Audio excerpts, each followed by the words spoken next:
Ladies and gentlemen, we have one of the greatest guests of all time. He is a former number one pick. He is one of 3 catchers to ever be selected to Major League Baseball's Hall of Fame on his first ballot. He also was an MVP in 2009, and he has 3 batting titles as a catcher, the only catcher to do that in Major League history. But more importantly, ladies and gentlemen, we are happy to bring him to the Gridiron and Growth podcast because he was the athlete that taught me you don't have to be an asshole to be great. Please welcome Hall of Famer and great teammate of all time, Joe Mauer. Oh, man. Ryan, thank you so much. I was hoping you were going to say one of my favorite quarterbacks, too, but, in that introduction. But, my goodness, that was very nicely done. I appreciate it. Well, I'll tell you this, and Bennie, this is not a lie. I stated the facts. Those are the facts of the illustrious 15-year career of my former high school quarterback, Joe Mauer.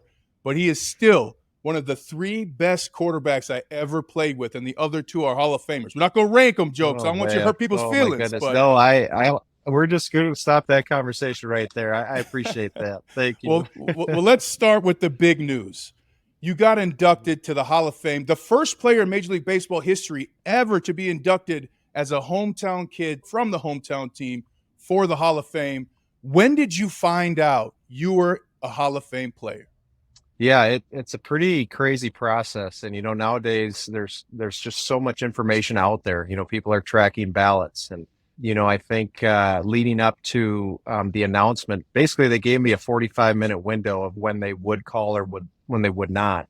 And leading up to that, I think there's different tracking systems out there that had about 50% of the ballots in there. So, you really didn't know what was going to happen. And, I was just sitting there, and I wanted to keep the group small, at my house in case that call didn't happen.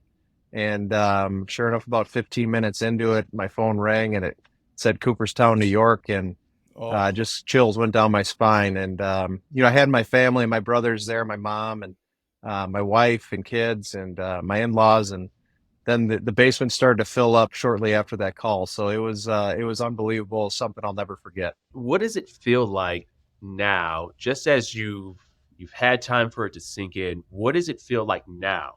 It's crazy, to be honest. Leading up to that, and with so much attention leading up to the actual announcement, it kind of gives you an opportunity to reflect on your career and all the people that have impacted you to really put you in that position. And once the call did come, then just floods of texts and phone calls start coming in. And you got guys you talked to 3 days ago, and then you got guys you haven't spoken to in 20 years. So just the people that were reaching out just means so much to me and my family. And we're going to celebrate this summer, that's for sure. It's been a lot of fun. That's incredible. Well, attention isn't new for you, Joe. You were the highest ranked basketball, baseball, and football player in Minnesota in high school. How did you, with all the attention, with everybody else's expectations, everybody wanted to be a part of it, how did you stay so humble and find the work ethic that made you one of the best to ever play the game of baseball? Well, I think, Ryan, because we go back so far, you probably already know the answer to that question. It's family and that support system you have. We were very lucky to have a great support system at CDH, the high school we went to, and for me, my family, and really just had great coaches and mentors along the way to kind of keep you grounded. But I'd say it starts number one at home. I'm the youngest of 3 brothers, and if I got on a line, the big brothers will put you back in check real quick. So, for me, I'm just so thankful for that support system that I had because, as you guys know, to get to the level that you guys both played at, you can't do it alone, and you need help and support. And I'm just very grateful I had that in place. Life is definitely a team sport, and we definitely need that support as athletes. Joe, I'd love to just talk a little bit about what was Ryan like as a teammate in high school.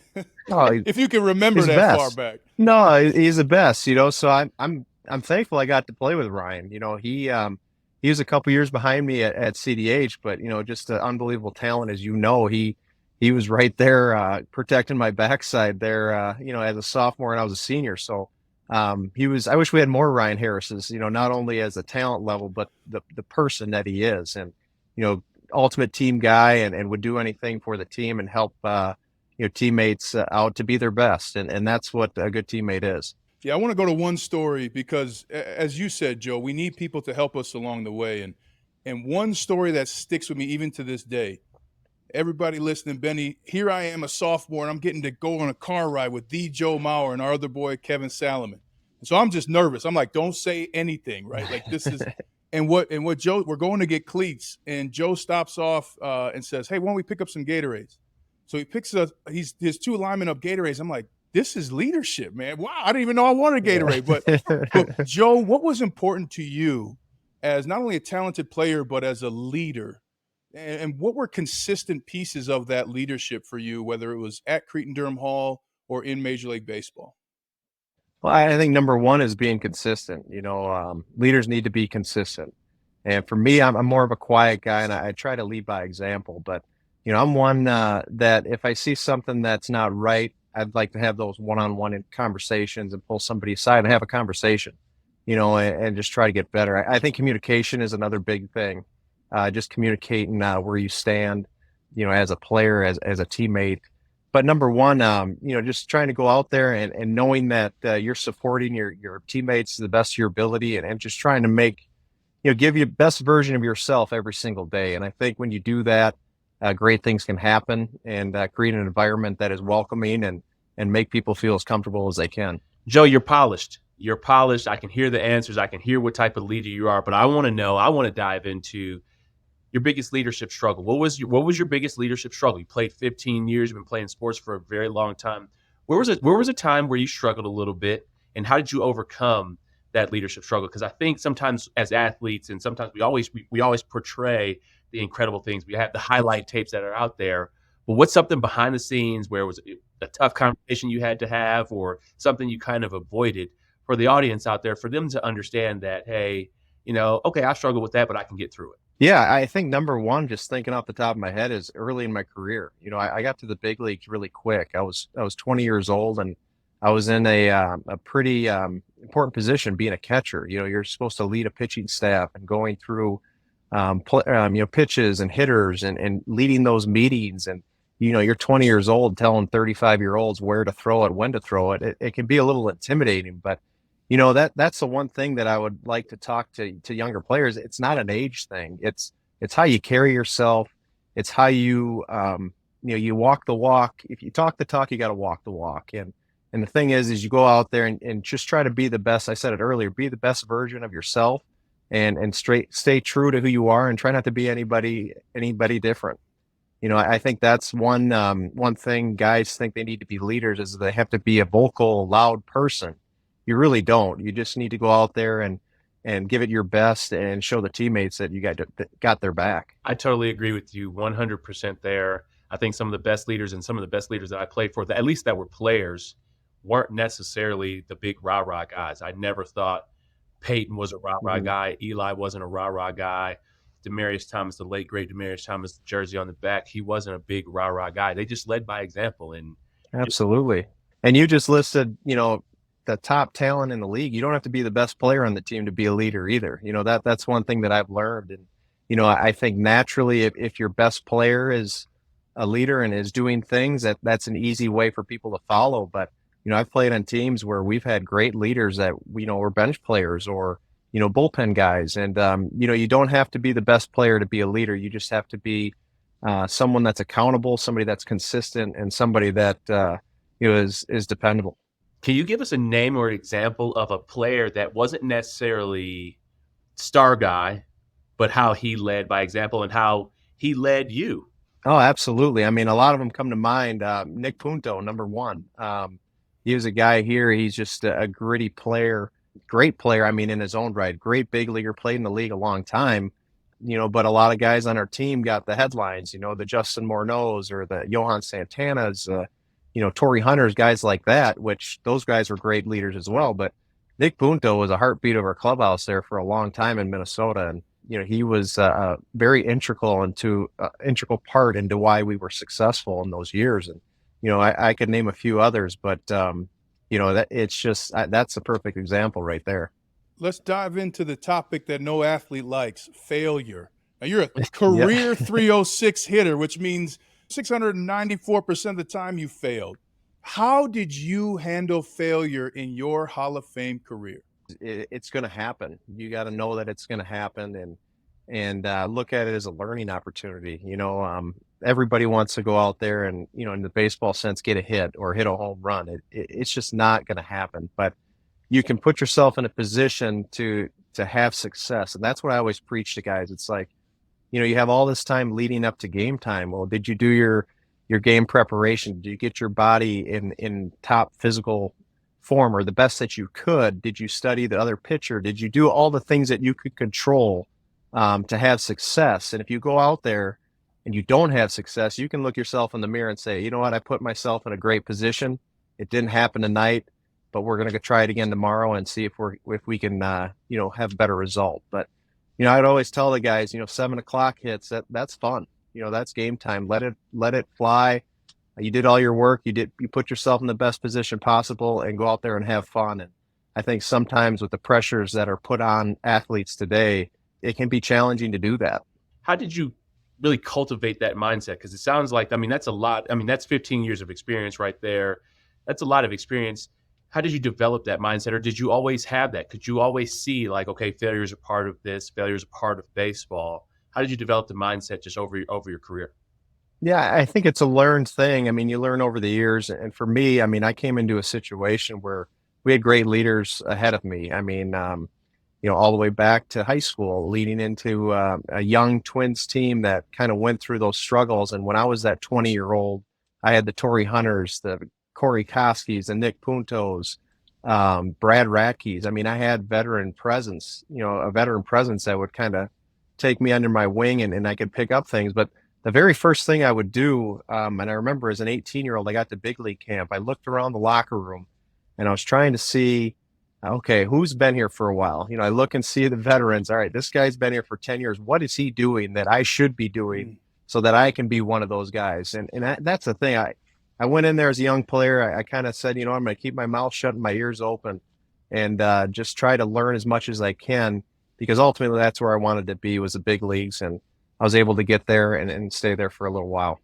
I appreciate you saying that, Joe. I think that it makes me smile because as a rookie, as I was undrafted, as a rookie, I remember I was like, okay, Demaryius Thomas, I watched his highlight tape and I was his shadow for 4 years. I literally did everything that he did. I was trying to eat what he was eating. I went to his same physical therapist outside the facility. I literally just, okay, he's been doing it for a long time. I just saw him get a big contract.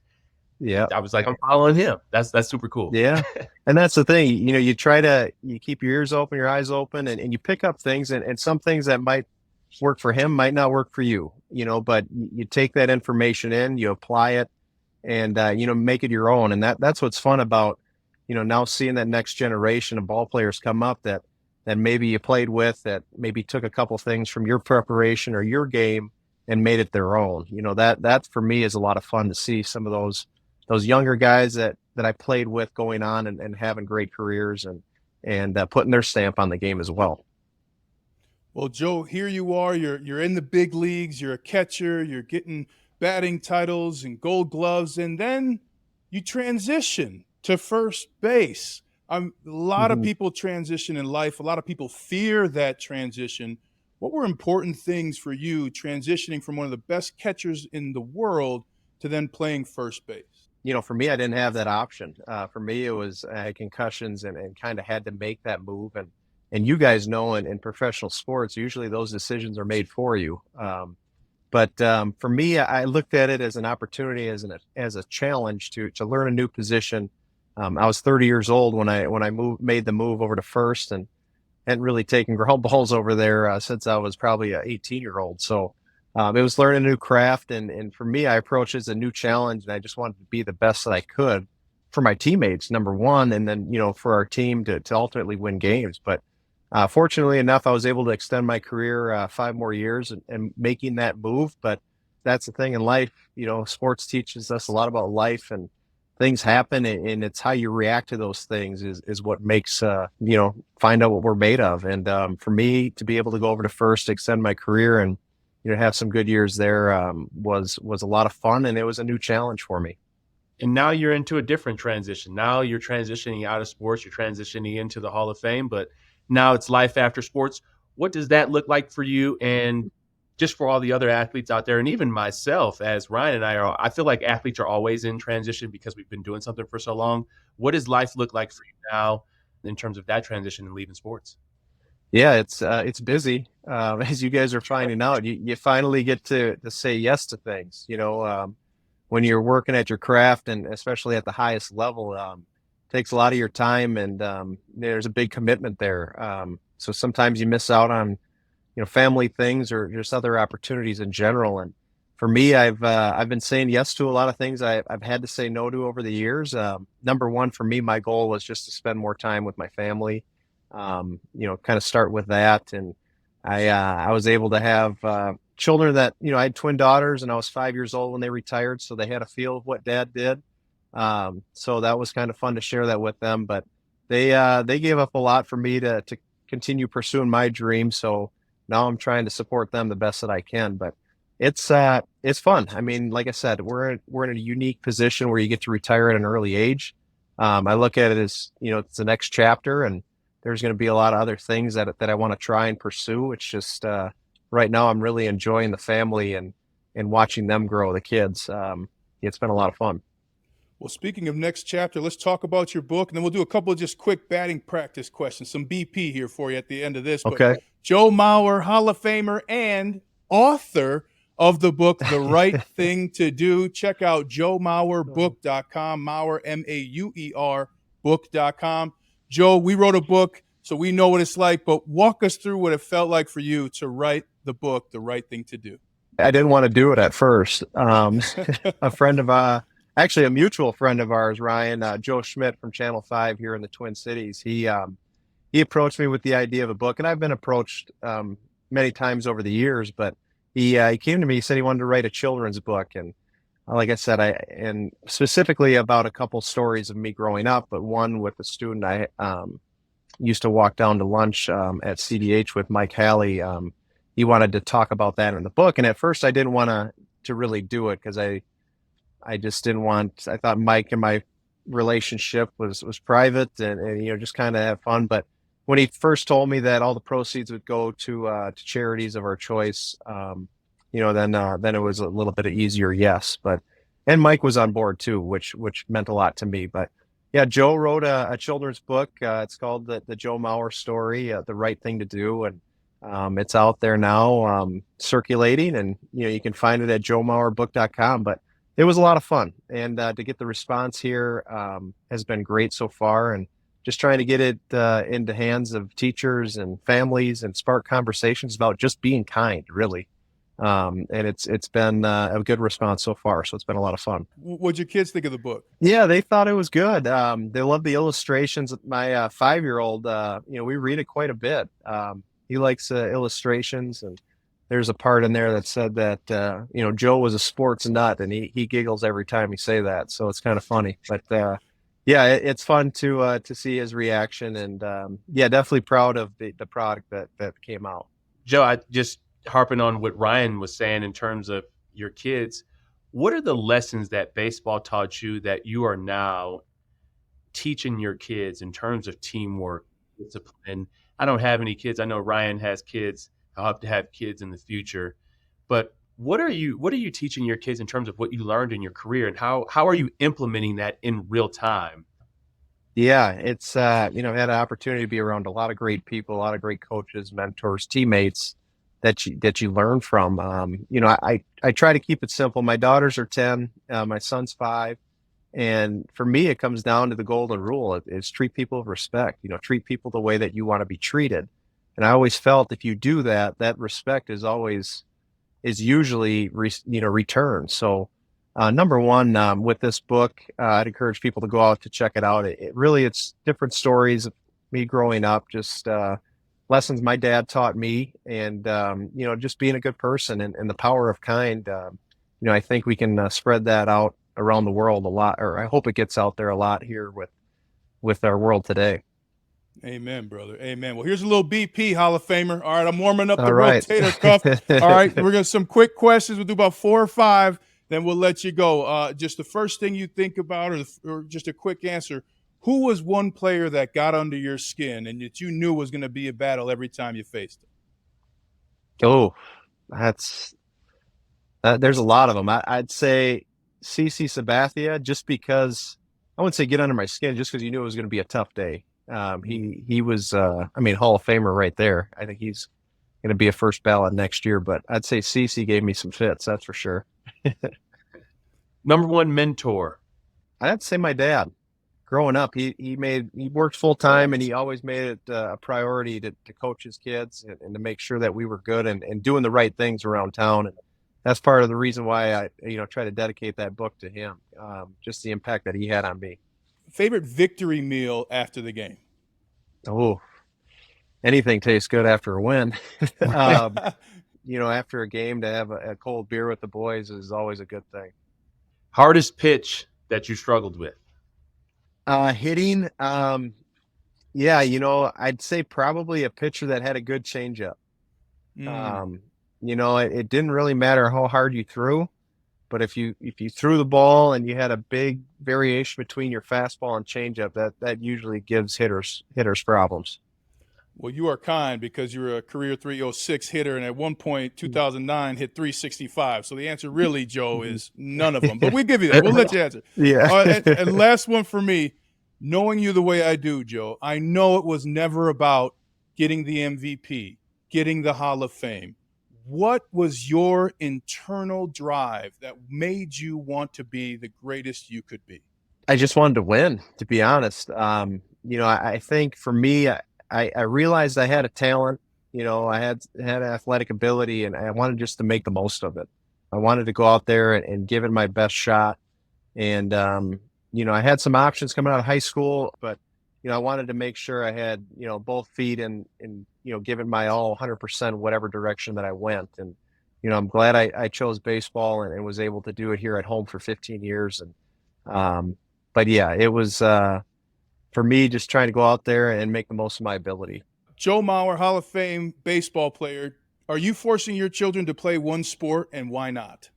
I am not. Yeah, I try to throw everything at my kids right now. If you got a time for a real quick story, I remember I was getting recruited by Bobby Bowden to go play quarterback at Florida State. And he was the only football coach that wanted to come up to watch me play basketball in person.